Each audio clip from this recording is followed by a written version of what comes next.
Masjid Bani Salamah itu juga berkiblat ke Baitul Maqdis. Di masjid itulah Rasulullah berdoa di Masjid Bani Salamah ini, supaya dialihkan kiblat. Jangan lagi ke, ya Allah, kira-kira nggak tahan aku ejekan Yahudi ini, katanya ya. Tolonglah ya Allah, alihkan ke yang lain. Tapi maksud Rasulullah ke Ka'bah Al-Musarrafah itu.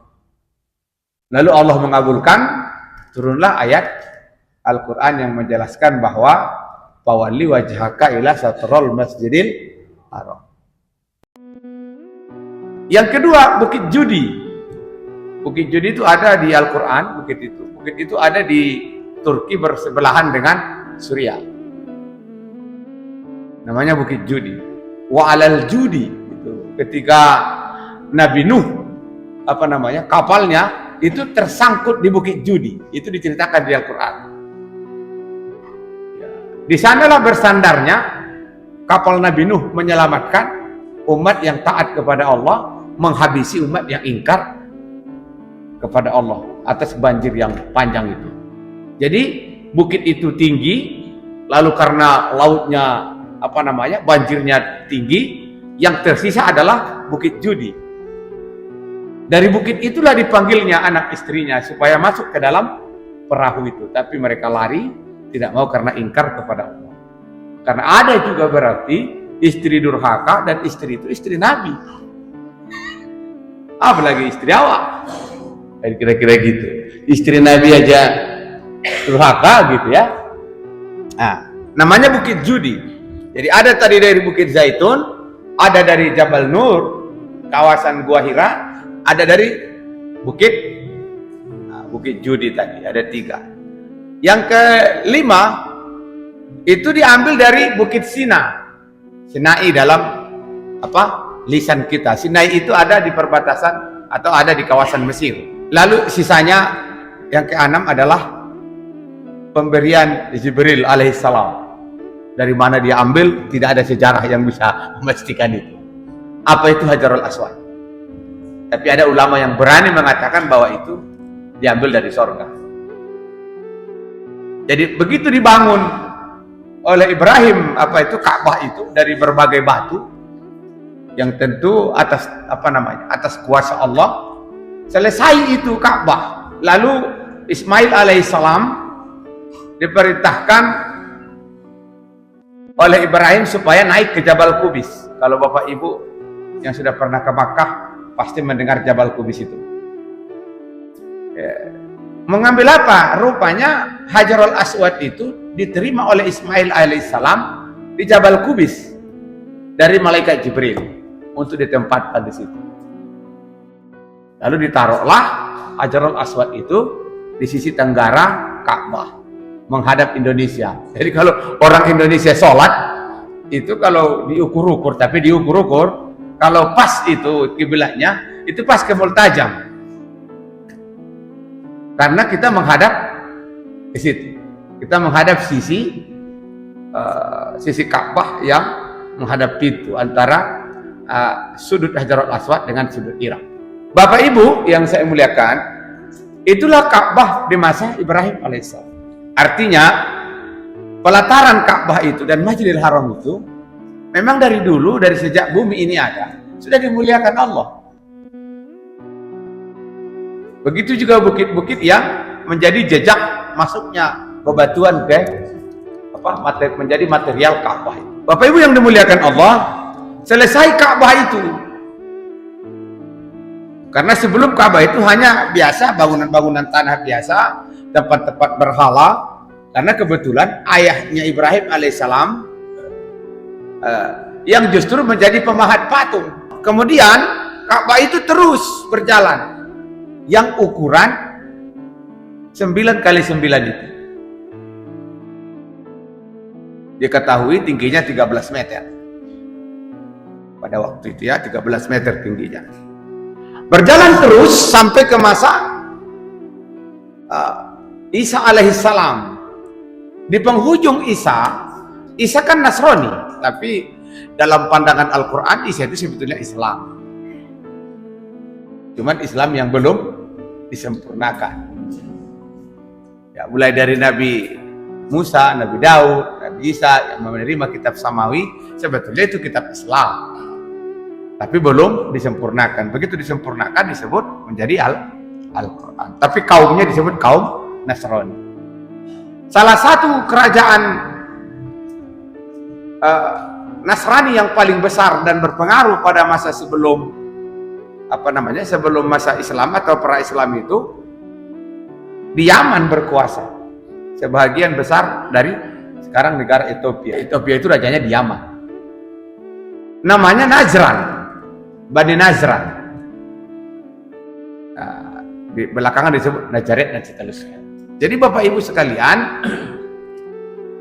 rajanya disebut Raja Abraha. Raja Abraha ini cemburu karena bangunan Ka'bah ini walaupun tidak Muslim, ya, orang-orang Nasrani pun pada saat itu orang Yahudi terus ikut tawaf di Ka'bah ini. Dulu dimuliakan ini oleh semua umat, bukan hanya umat Muslim. Sebelum Islam pun Ka'bah ini dimuliakan oleh orang-orang sesuai dengan ajaran yang dia yakini. Lalu Raja Nasrani ini, Raja Tubba namanya, dia tidak setuju itu. Dia bangun Ka'bah di Yaman. Sebuah gereja besar, indah, cantik. Kalau dari kasat mata tentu itu lebih cantik, kasat mata. Karena ada ukiran dan seterusnya, ada tekstur dan seterusnya. Sementara tadi Ka'bah hanya kubus.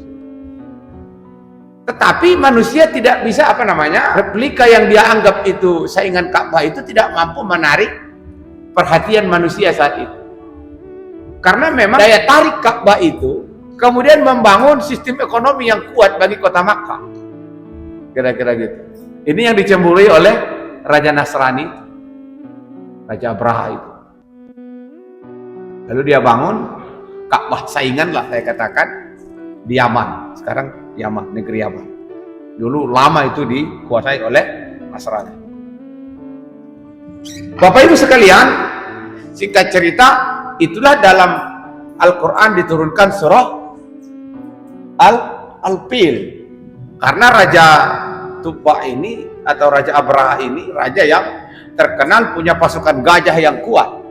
Namanya gajah, singa pun habis dibantainya, ya. Jadi lalu dia ingin menyerang Ka'bah itu supaya Ka'bah itu hancur, supaya nanti pengalihan orang ke saingan Ka'bah yang dia bangun. Tapi Allah menakdirkan lain. Lalu Allah mengirim burung ababil, yang dalam sejarahnya burung ababil itu membawa batu-batu panas, yang batu panas itu diambil dari asap neraka. Asapnya bukan apinya. Kalau apinya hancur dunia ini, jadi asapnya aja. Kira-kira gitu ya. Nah, kemudian dilempari itu Raja Abraha, semua mati seketika. Akhirnya Ka'bah itu tidak bisa dihancurkan. Tapi kaum Yahudi tetap ada di situ dari dulu. Dari dulu itu kota Makkah itu dihuni oleh Yahudi. Nah, setelah kaum Abraha hancur, maka kembalilah Ka'bah itu diurus oleh Bani Quraisy. Bani Quraisy ini bani yang langsung turunan dari Ismail alaihissalam, walaupun agamanya belum Islam. Lalu singkat cerita sampai ke Rasulullah. Jadi Bani Quraisy itulah yang mengurusi Ka'bah ini. Walaupun sekarang terus terang yang mengurusi, yang menjadi Khadimul Haramain itu, pengurus Masjid Haram itu tidak Bani Quraisy. Tidak ada di situ turunan Muhammad. Justru Bani lain. Nah, tapi pada saat itu peralihan dari kaum Nasrani kepada Muslim atau Bani Quraisy yang memegang itu dengan berbagai keyakinan. Bapak Ibu, baru masuk Muhammad mengurusi Ka'bah itu. Itu pun setelah Fathul Makkah. Jadi awal-awal Muhammad menerima Islam itu kiblat kita tidak ke situ. Kiblat kita ke Baitul Maqdis, atau yang disebut sekarang dengan namanya Masjid Al-Aqsa. Baitul Muqaddas, rumah suci. Baitul Maqdis sama saja, rumah suci. Jadi kiblatnya ke sana. Setelah Rasulullah menerima perintah lengkap sholat, masih ke sana kiblatnya, masih ke sana. Lalu Rasulullah dalam sejarahnya malu, diejek-ejek sama Yahudi. Katanya nggak nerima agama kami, tapi kiblatnya ke Yerusalem, kan kira-kira gitu. Itu kan kiblat kami, karena memang Baitul Maqdis itu kiblatnya semua agama. Yahudi juga ke situ kiblatnya, ada juga rumah ibadahnya di situ, di daerah situ juga. Malah di dalam katanya cuma beda tingkat, saya belum ke sana. Ya kan? Ada tingkat pertama, kedua, ketiga, yang paling atas itu adalah menjadi masjid. Yahudi juga ke situ, Nasrani juga ke situ, Yerusalem. Karena itu memang kota suci semua agama samawi. Jadi sah-sah aja semua agama ada di situ.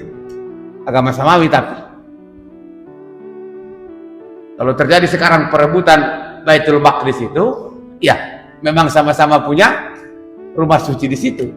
Walaupun dalam perkembangannya politik lain, politik bisnis, kemanusiaan dan lain-lain. Bapak Ibu sekalian, singkat cerita, baru setahun setengah setelah perintah sholat disempurnakan dan setelah Muhammad ke Madinah, Masjid Nabawi pertama kiblatnya masih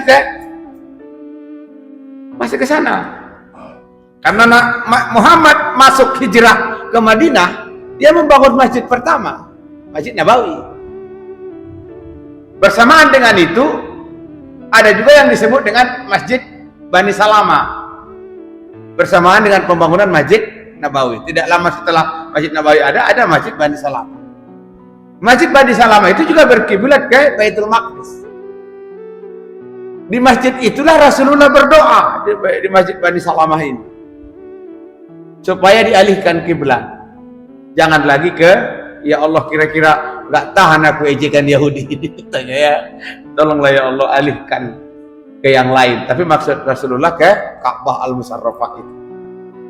Lalu Allah mengabulkan, turunlah ayat Al-Quran yang menjelaskan bahwa fawalli wajhaka ila satrul masjidil haram.